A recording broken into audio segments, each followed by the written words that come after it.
यह सोचने में ही बड़ा विचित्र लगता है कि कैसे कोई इंसान 40 लाख वर्ष तक सो सकता है। पर हिंदू धर्मशास्त्रों की माने तो ऐसा एक इंसान था जो करीब 40 लाख वर्षों तक सोता रहा। यह कोई और नहीं बल्कि भगवान राम जी के पूर्वज थे। इनका नाम राजा मुचुकुंद था और भगवान इंद्र की वजह से इन्हें इतने वर्षों तक सोना पड़ा था। आखिर क्यों वे इतने वर्षों तक सोते रहे, आइए जानते हैं। नमस्कार, खोजबीन चैनल में आपका स्वागत है। ऐसी ही वीडियोस देखने के लिए आप हमारे चैनल को सब्सक्राइब कर सकते हैं। महाराज मुचुकुंद राजा माधानता के पुत्र थे। ये पृथ्वी के एक छत्र सम्राट थे। बल और पराक्रम इतना कि देवराज इंद्र भी इनकी सहायता के इच्छुक रहते थे। एक बार असुरों ने देवताओं को परास्त कर दिया। दुखी होकर देवताओं ने महाराज मुचुकुंद से सहायता की प्रार्थना की। देवराज की प्रार्थना स्वीकार करके वे बहुत समय तक असुरों से युद्ध करते रहे। बहुत समय पश्चात देवताओं को शिवजी की कृपा से स्वामी कार्तिकेय के रूप में योग्य सेनापति मिल गए। तब देवराज इंद्र ने महाराज से कहा, राजन, आपने हमारी बड़ी सेवा की। आप हजारों वर्षों से यहाँ हैं, अतः अब आपकी राजधानी का कहीं पता नहीं है।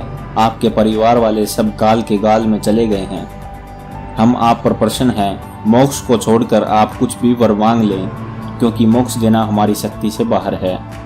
महाराज को मानवीय बुद्धि ने दबा लिया। उन्होंने कहा, देवराज, मैं यह वरदान मांगता हूँ कि मैं जी भर सो लूं, कोई विघ्न न डाले। जो मेरी निंद्रा भंग करे वह तुरंत भस्म हो जाए। देवराज ने कहा, ऐसा ही होगा। आप पृथ्वी पर जाकर शयन कीजिए। जो आपको जगाएगा वह तुरंत भस्म हो जाएगा। महाराज मुचुकुंद भारतवर्ष में आकर एक गुफा में सो गए। सोते सोते उन्हें कई युग बीत गए।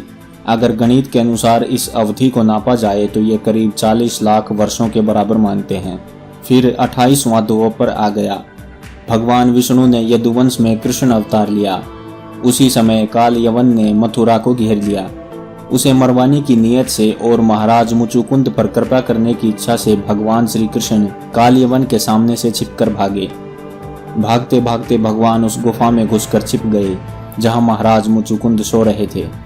भगवान ने अपना पीताम्बर धीरे से उन्हें ओढ़ा दिया और आप छिपकर तमाशा देखने लगे।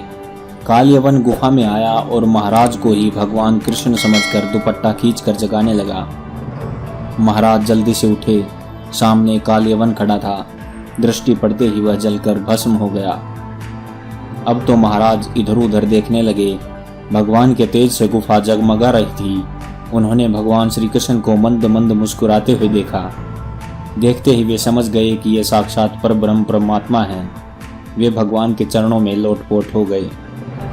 भगवान ने उन्हें उठाकर छाती से लगाया, भांति भांति के वरों का प्रलोभन दिया, परंतु उन्होंने यही कहा, प्रभु, मुझे देना है तो अपनी भक्ति दीजिए। अब अगले जन्म में तुम सब जीवों में समान दृष्टि वाले ब्राह्मण होोगे, तब तुम मेरी जी खोलकर उपासना करना। वरदान देकर भगवान अंतर्ध्यान हो गए। दोस्तों, अगर वीडियो अच्छी लगी हो तो हमारे चैनल को सब्सक्राइब कर सकते हैं। धन्यवाद। देखते रहिए खोजबीन चैनल।